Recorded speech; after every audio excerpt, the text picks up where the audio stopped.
Hoje, no nosso quadro de autoleitura, convido você a colocar luz sobre as tuas sombras. Olá, sejam bem-vindos a mais um episódio do quadro de autoleitura e reflexão. Hoje eu quero falar de um testemunho muito importante da minha vida. Nós colocaremos luz às nossas sombras. Se você gostar dessa reflexão, curta, compartilhe com mais pessoas que precisam desta mensagem. Em um dos muitos momentos da minha caminhada, do meu despertar espiritual, eu queria saber qual era o propósito da minha vida aqui na Terra.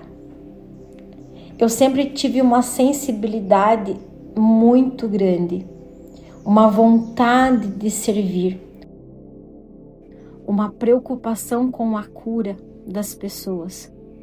E engraçado que eu sempre achei que o dom da cura estivesse relacionado a auxiliar com as minhas mãos. Desde nova, eu sempre senti dores e doenças das pessoas que eu tocava. Elas se refletiam no meu próprio corpo.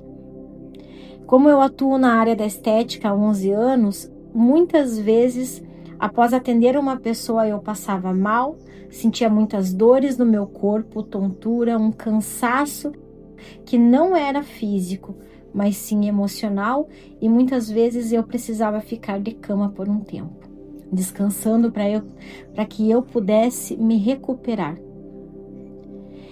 Eu sempre fui uma esponja de certa forma, uma esponja de vibrações. E mesmo seguindo várias técnicas que me ensinavam de proteção, de várias crenças antigas, como tapar o umbigo ou usar luvas durante algumas manobras corporais, ainda assim eu sentia os impactos energéticos e fazia isso por autopreservação.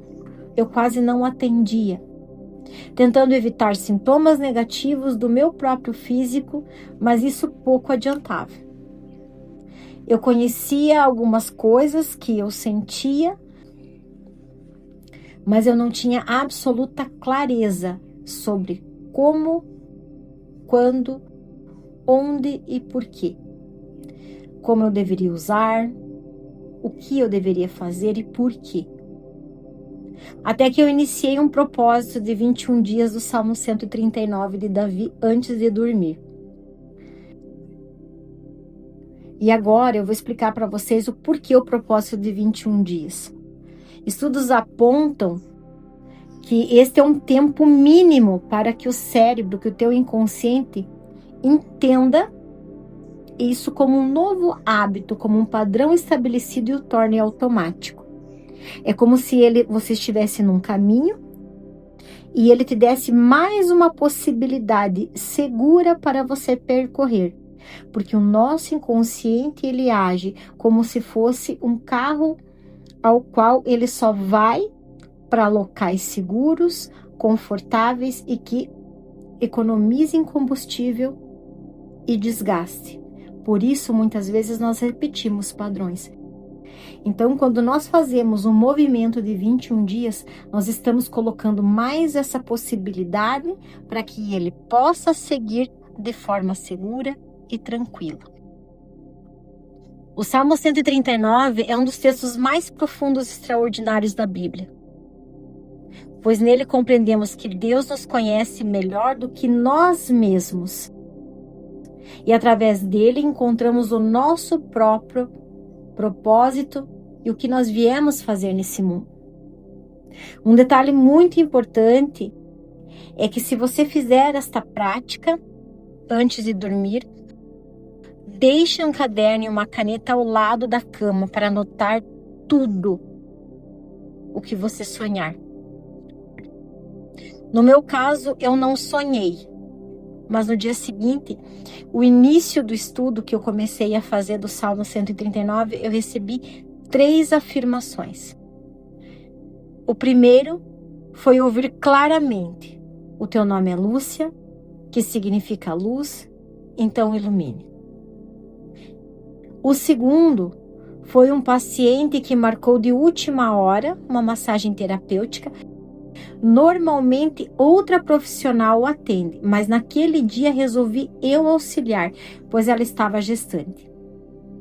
O paciente me disse que não pretendia passar por ali, mas algo o fez vir e ele sentiu que precisava me contar uma experiência que teve com Deus. E que ele não conta para praticamente ninguém, mas para mim sentiu a necessidade de falar. Do que ele passou, ele só falou: ilumine. Após esse atendimento, uma amiga veio até a clínica me contar que sonhou comigo naquela noite. E acordou às 3 horas da manhã. No sonho, eu segurava um imenso vaso dourado e iluminado nas mãos. E foi exatamente após esses 3 sinais que eu compreendi. Muitas vezes o dom de cura não está apenas no toque das mãos, mas no toque das palavras. E foi a partir desse dia que a ideia do canal surgiu. A jornada de autoconhecimento nem sempre é clara desde o início. Muitas vezes somos colocados diante de sinais e experiências que naquele momento parecem desconexas, mas que com o tempo mostram-se peças essenciais do grande quebra-cabeça da existência. Cada encontro, cada dor e cada insight são fragmentos que revelam uma verdade maior. O despertar é um processo contínuo de enxergar além do que os olhos podem ver. Estar cego, muitas vezes, nem sempre significa não enxergar com os olhos, mas é simplesmente não enxergar com a alma. Quantas vezes estamos nos lugares onde Deus se fez presente, mas a nossa visão interior permanece obscurecida. O divino se manifesta em detalhes sutis, no abraço que aquece, na palavra que conforta, no silêncio que cura. Ainda assim, tantas vezes, vagamos sem perceber a magnitude desse amor. Talvez, o fundo, não queremos enxergar. Enxergar implica responsabilidades. E como no Salmo 139 fala: Senhor, Tu me sondas e me conheces. Sabe quando me sento, quando eu me levanto, e de longe percebes os meus pensamentos. Examina-me, ó Deus, e conhece o meu coração. Prova-me e conhece as minhas inquietações. Deus nos enxerga na nossa totalidade. Conhece cada pensamento e cada passo que nós damos. Mesmo quando ainda estamos hesitantes em ver a verdade diante de nós. Quando vemos a luz, não há mais como fingir que ela não existe. A verdade que se revela pede movimento e transformação. Mas e se subir cada degrau dessa escada espiritual parecer impossível, inatingível? E se nunca nos ensinaram a caminhar por ela? Muitos de nós fomos lançados na vida sem um mapa, sem um GPS, sem as instruções para encontrar a própria essência. Às vezes, o medo de enxergar é maior do que o medo de permanecer no escuro. Porque enxergar revela feridas, os abismos internos que preferimos muitas e muitas vezes ignorar, tentar apagar, colocar camadas e camadas e camadas de proteção para que nós não precisemos olhar. A luz, ela ilumina não só o belo, mas também aquilo que precisa ser curado. E encarar a própria alma despida exige coragem. E é mais fácil permanecer na ilusão do que admitir que a transformação é necessária. Estar pronto para enxergar é, antes de tudo, aceitar que a verdade nem sempre será confortável. Ela dói.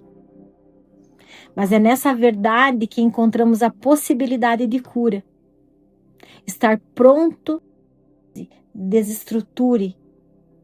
Porque é no caos da revelação que a ordem interior começa a surgir. O despertar espiritual é um parto da alma. Ele dói, rasga, ele exige coragem, força. Requer que abandonemos a segurança do conhecido. É abrir o coração para que Deus deseja revelar, mesmo que no início isso nos desestabilize. Para mergulharmos no mistério do novo, e isso assusta. Isso como assusta. A zona do conforto, ainda que apertada e sombria, é familiar. A mente sussurra que é melhor permanecer ali, quietinho, do que arriscar-se a cair ao tentar voar. Mas é no salto que encontramos a liberdade. No abandono das velhas crenças, no confronto com os nossos medos, no desmoronar das máscaras que construímos para sobreviver. Deus sempre esteve ali, esperando que ousássemos abrir os nossos olhos. Uma vez, um homem encontrou um casulo de mariposa que começava a se abrir. E ele ficou observando atentamente toda a luta daquela pequena criatura para romper aquela casca. Ele, movido pela compaixão, decidiu ajudar ela e, com delicadeza, rasgou o casulo para facilitar a saída da mariposa. No entanto, logo após sair, ela morreu. E o homem, muito chateado, entristecido mesmo, compreendeu que sem querer havia prejudicado o processo natural. A luta para romper o casulo era essencial, pois ela fortalecia as asas da mariposa, preparando-as para voar. E cada vez mais alto. E ao evitar a dor do esforço, ele a impediu de desenvolver a força necessária para que ela pudesse viver. Essa é uma história que ecoa na nossa própria jornada espiritual. As dificuldades que enfrentamos não são punições, mas oportunidades de fortalecimento. Nós temos que parar de olhar o copo meio vazio, mas sim sempre meio cheio, mais que a metade. Cada lágrima derramada, cada queda, cada recomeço molda a nossa alma, preparando-a para voar cada vez mais alto e por locais longínquos. Mas por quê? Por que eu tenho tanto medo? Sussurra dentro da nossa alma isso, sempre ela tremendo diante do desconhecido. E a resposta sempre vem como uma brisa suave e firme, dizendo: porque você nasceu para a luz, e a luz, quando desperta, é impossível de apagar. Cada passo rumo ao despertar é uma renúncia à cegueira. É escolher ver, mesmo quando a visão traz dor. É entender que a caminhada é longa, mas que a cada degrau nos aproxima do divino que pulsa dentro de nós. O novo não é inimigo. O medo é só uma sombra daquilo que ainda não compreendemos. E o despertar é talvez a mais bela jornada que a alma pode viver. Porque no final de tudo isso, a verdadeira cegueira é viver sem jamais ter enxergado a própria luz. Nos Salmos 18, 28, porque tu acenderás a minha candeia, o Senhor Deus iluminará as minhas trevas. E então é isso. Coragem para despertar. Espero que eu possa ter ajudado você numa autoleitura. O que está colocando você com medo, para que você comece essa jornada. A cada luz que nós acendemos, é a escuridão a menos que fica, a sombra a menos que permanece. Muito obrigada, mais uma vez, por esse momento, e até a próxima.